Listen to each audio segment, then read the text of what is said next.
Well, good morning, church. So we're going to be there, Luke chapter 14, verses 34 through 35. Today is our final sermon in our series entitled The Altered Life. And when I started this series, I did it as a way to just educate and equip us on what it means for the Christian to live. And what we learned in Scripture is that the Christian lives an altered life. But one of the things that came out of my study, and one of the things that I kind of realized during this time is I'm not quite sure if as Christians we always even ask the question of how should we live? And here's what I mean. Faith is kind of a learned thing. So depending on your upbringing, depending on the heroes of your faith, you will have learned and experienced what faith looks like and how it's lived out very differently from maybe someone on your left or your right this morning. And what we're going to find out in this text today is that sometimes living and experiencing faith through the eyes of someone else or through the experience of someone else can lead us astray. In week 1, we unpacked this altered life leads Christians to trust in God's control. So if we are going to follow the Lord as He has called us to as Christians, and we're going to live this altered life, then we ultimately need to trust in God's control. In week 2, we learned that Christians embrace discomfort and mess. This is the calling that we live in. It's not an option. It's not, well, if tomorrow was better, this season that I'm in, I can't have any more mess or any more discomfort. This is not an option. This is who we are. If we trust in God's control and His sovereignty, then when we get confronted with mess and we get confronted with discomfort, it is not an option to say no. And then in week 3 and week 4, we saw that the Christian lives a life of humility. We are called to be a people who not only live by humble means, but what we dove deeper into is that humility, really defined biblically, points to us to help the poor, to help the beaten, to help the lame, to help the beggar. We cannot turn a blind eye to those who are in need around us. And then last week, Pastor Mateo took us through our passage leading to today, that Christians live a life of sacrifice. That the Christ follower was called to live a life to serve others, just as Jesus came to serve others. That's why in our mission statement, and one of the things that we do here called missional communities, we talk about being a family of servant missionaries, because we have been called to serve. And then today in our text, as we look at salt, we're going to see that Christians preserve the world around them. This is our calling, that Christians preserve the world around them. Micah chapter 6, verse 8 says, "He has told you, O man, what is good, and what does the Lord require of you, but to do justice, and to love kindness, and to walk humbly with our God."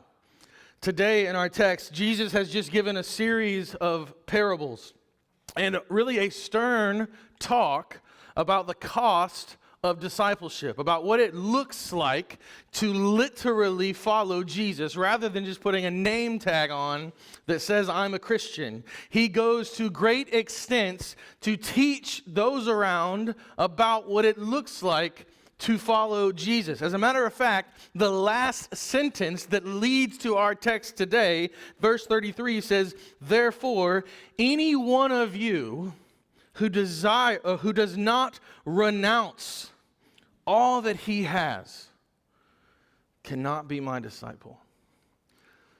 That's a sentence that doesn't preach well, if we're honest. Think about it.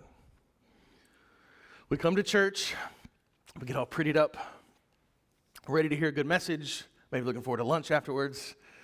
And Jesus says this, hey, look, if you're not willing and ready to renounce everything, you can't be a follower. That doesn't sound like other religions. That doesn't sound like a political scheme to buy into. I mean, he's not even really asking for my vote. He's not really saying, hey, would you please follow me? That should lead us to an intellectual thought. That should lead us to a place to understand that, listen, Jesus isn't begging for you to follow him. I don't know if you feel like that, but I think sometimes Christians, if you grew up in the Southeast specifically, I think sometimes we get this picture of where Jesus is just begging you to follow him. He isn't begging us to follow him. He desires for you to follow him. He knows that he created you to follow him. But what he's actually doing is he's saying, hey, this is the way and the truth and the life. And the only way that you get to the Father is by following me, not saying that you follow me, but by literally following me. And that's hard. And what we're going to talk about today is hard. Jesus says this, if you won't renounce all that you have, you cannot be my disciple. He's not literally telling you right now, go sell everything you have, and that way then you become. He's saying if you are not willing to do so. Okay? So this isn't a message for, you gotta go sell your house and then donate that mortgage payment to, I don't know, Children's International or the church or my jet that I don't actually have. Okay? Just to be clear. But he is asking the question. Like, hey, if you're a follower of Jesus, and you've put your faith, you've put your eternity, I mean, think about that, your very existence for all of eternity into my basket. Are you actually all in? Or is this just something cozy and comfortable that you do? Is this just the social norm that you've fallen into? And on the heels of that statement, verse 34, he says, salt is good. He gives us this picture, this parable. But if salt has lost its taste, how shall its saltiness be restored? Essentially, he says it can't. It is of no use, either for the soil or for the manure pile. It is thrown away. He who has ears to hear, let him hear. Before we get into the application of this text, I want us to discover what Jesus means in this analogy.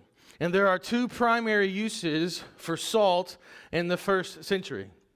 The first is as a preservative.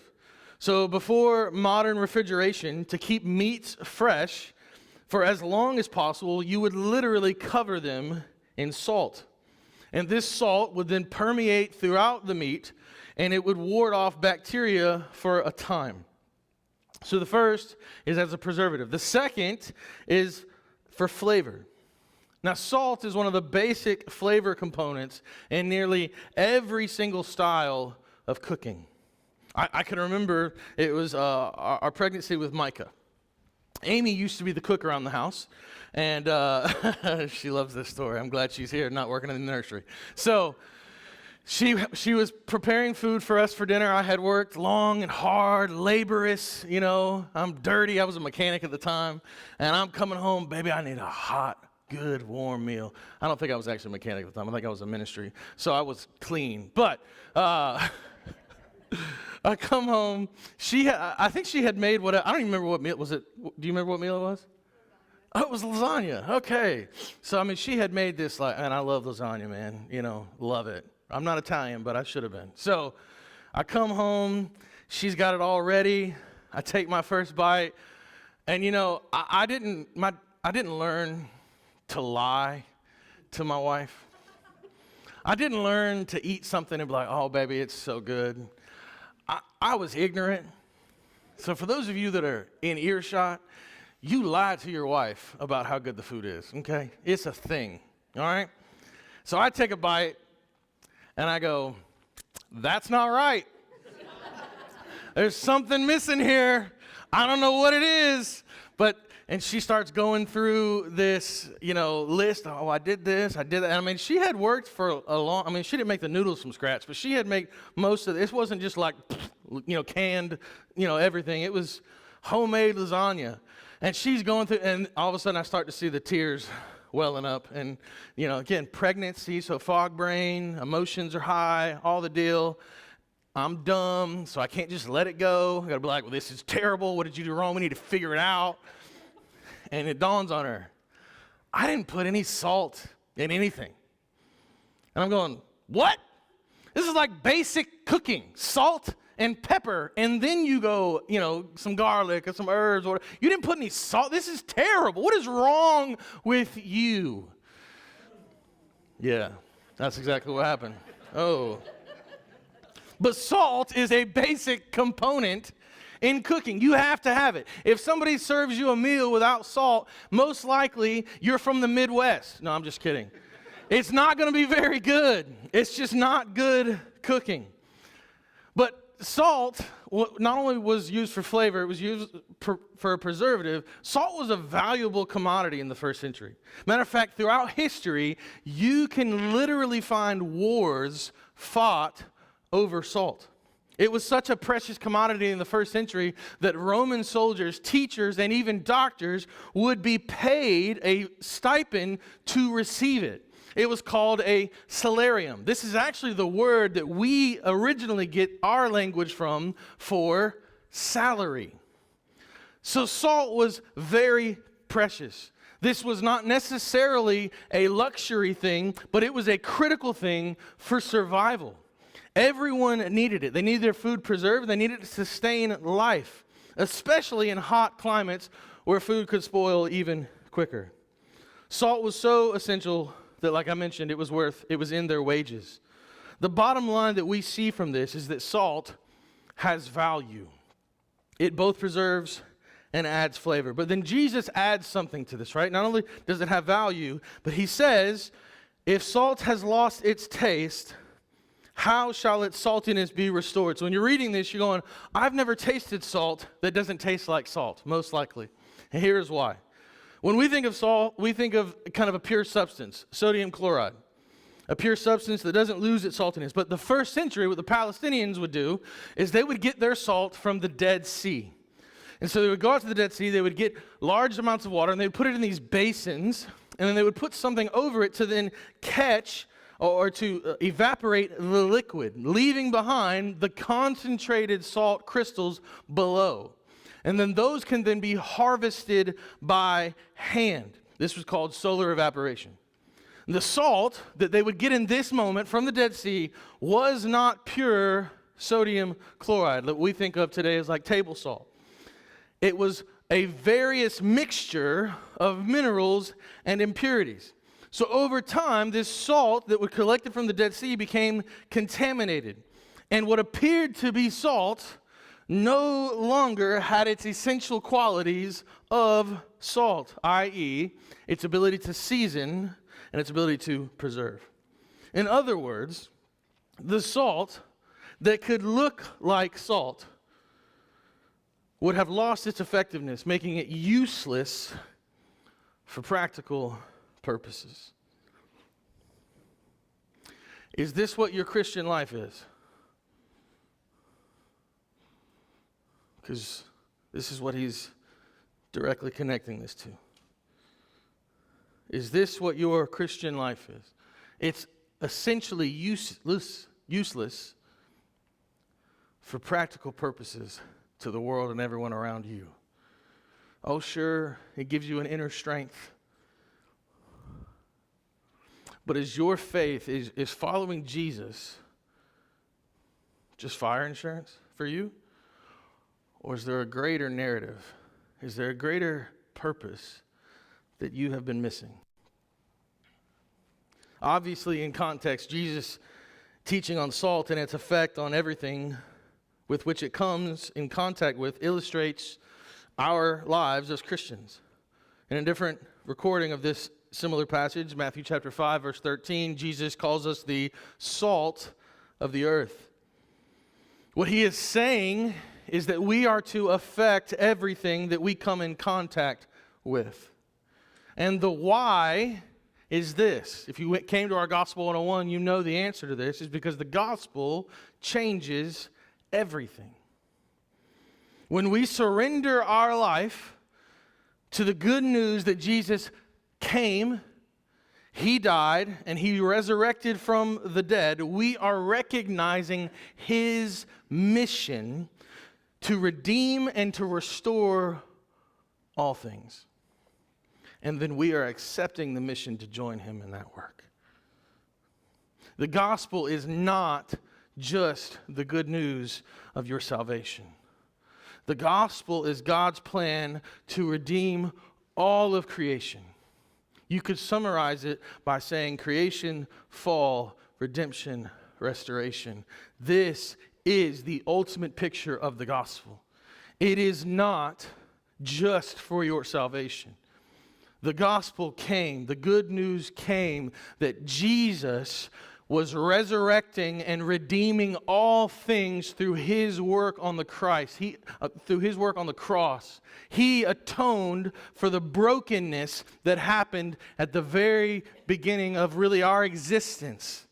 Adam and Eve broke relationship with God, and as a result, all of creation fell.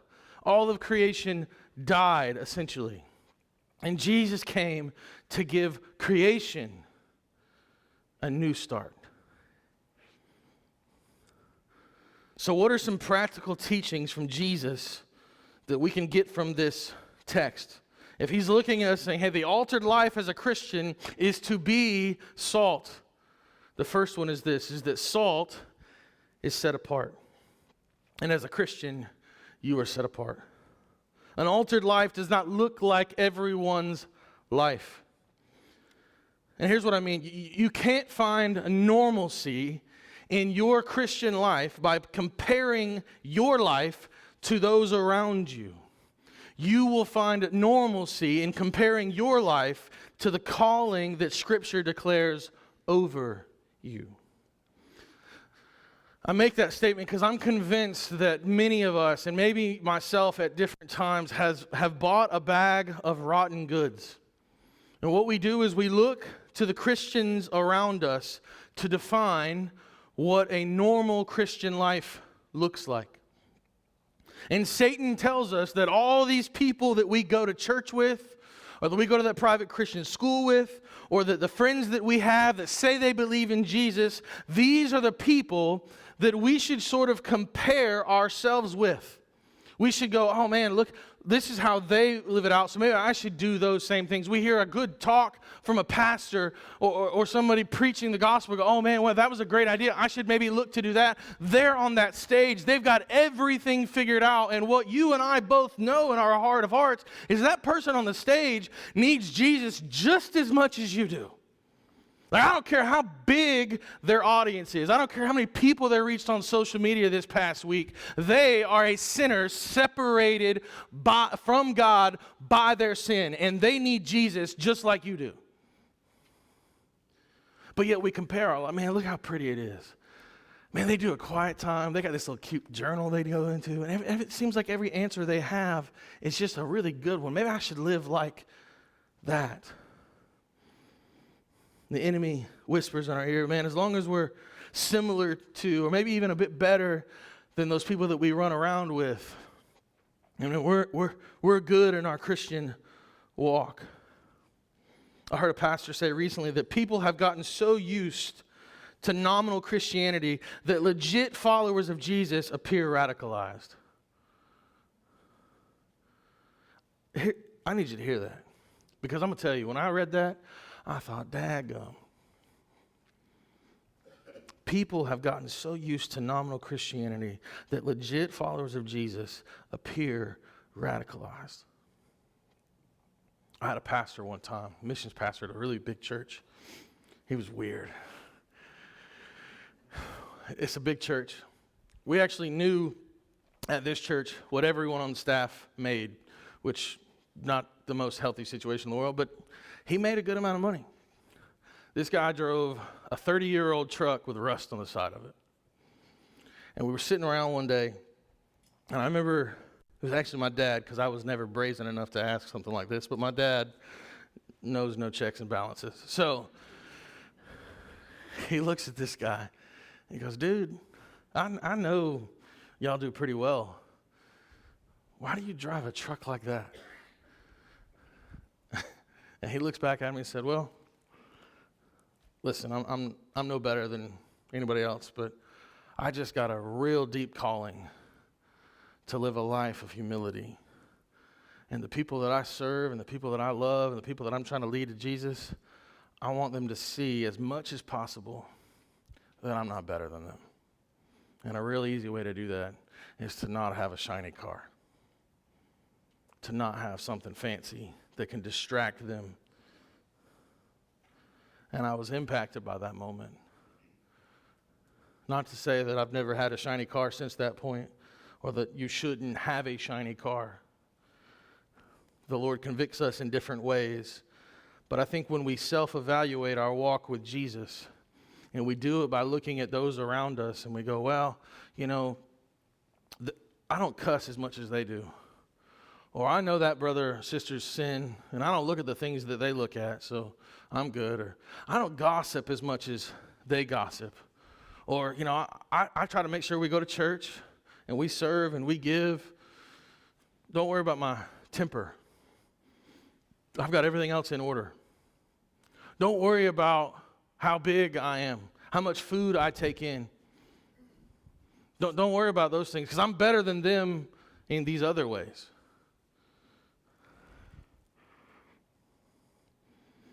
Well, what happens when the Christians around us that we're comparing ourselves to aren't salt? You know what I mean? They're just the sediment left over. They look kind of like salt, but if you were to taste it, man, it's not like salt at all. We've been modeling our faith after someone and something that doesn't even resemble what Jesus has called us to look like.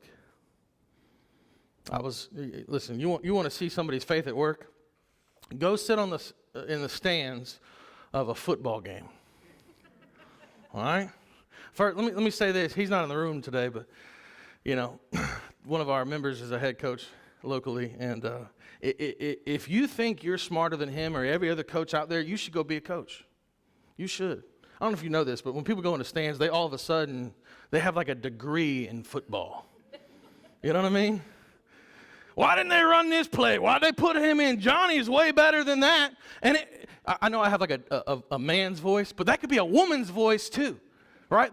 We're all the same. We're in these stands, and we know better than Kirby Smart, who literally gets paid millions of dollars to coach football. But we know better than him. Let's go deeper. You can sit in the stands and, oh, did you hear about that? Yeah, they're not real happy about that. That program right there, they didn't get enough clout. I'm literally sitting at a couple of games this past couple of weeks, and I'm just hearing gossip after gossip after gossip after gossip after gossip. And like there was a moment that I literally, I was like, where are my headphones? Because I can't call these people out and stand right here, but I can't keep listening to this junk. Because all they're doing is talking trash about everybody else. Let them see that person who, oh, how you doing? What's up? Come on now. Y'all know what I'm talking about, right? Am I crazy?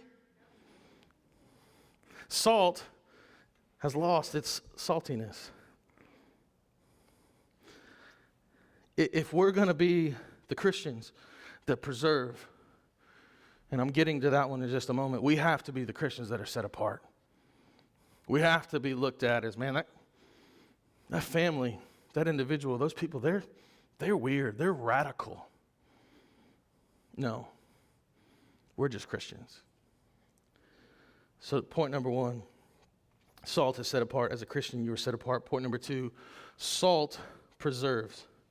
As Christians, we are to preserve the world around us. This one right here struck me pretty deeply.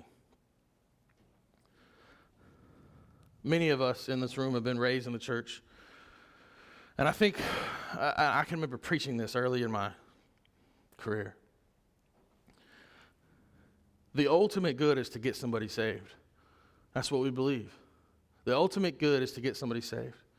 And we stand in pulpits, we create small groups, and we go to youth group conferences, we do all these things. Let's get kids saved, let's get kids saved, let's get kids saved. And then it stops. Discipleship is supposed to come and, yeah, man, they're going to learn about Jesus, all the things. But our emphasis is salvation. Now listen, salvation is important. Because you can teach a lot of things, and if you miss salvation, you've missed it all. But what happens when salvation becomes so focused that we have forgotten that Micah 6:8 passage? Let's read it again.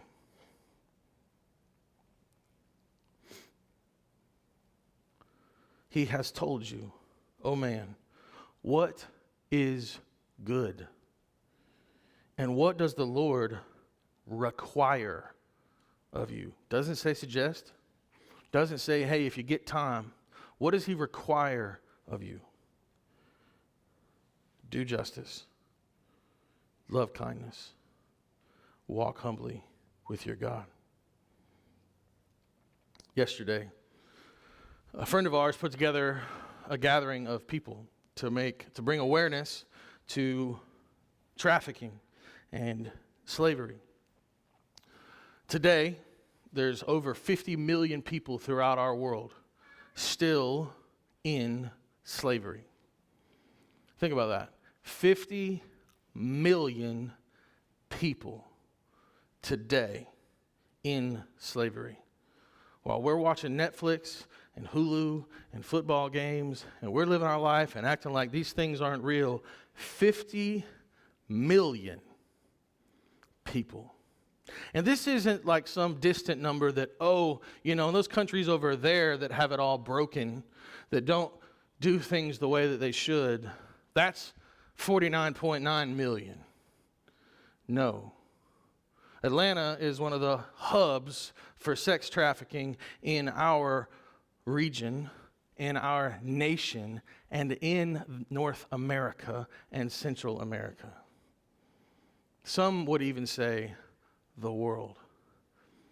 And so I gathered together with about 50 or 60 other people yesterday, and we did a walk downtown. And as we were walking, we listened to a podcast put on by this organization called A21. It's led by a woman named Christine Caine. She's pretty famous if you know her. And their whole organization is to bring awareness and to help rescue people out of these situations. And as I was walking, I was strongly convicted that the church, my church, the church that I'm been entrusted to lead, and the church overall, I think has missed Micah 6:8.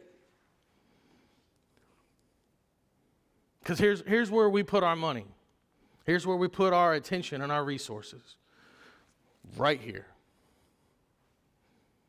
Now listen, this matters. We're not to forsake the gathering. It matters to take communion. It matters to celebrate baptisms. It matters to make disciples. It matters to gather and confess our sins. It matters to disciple each other in small groups. It matters to teach our kids and our next generation. All of those things matter. But if you look at churches' budgets, 99.9% of the money goes to salvation and salvation stuff alone.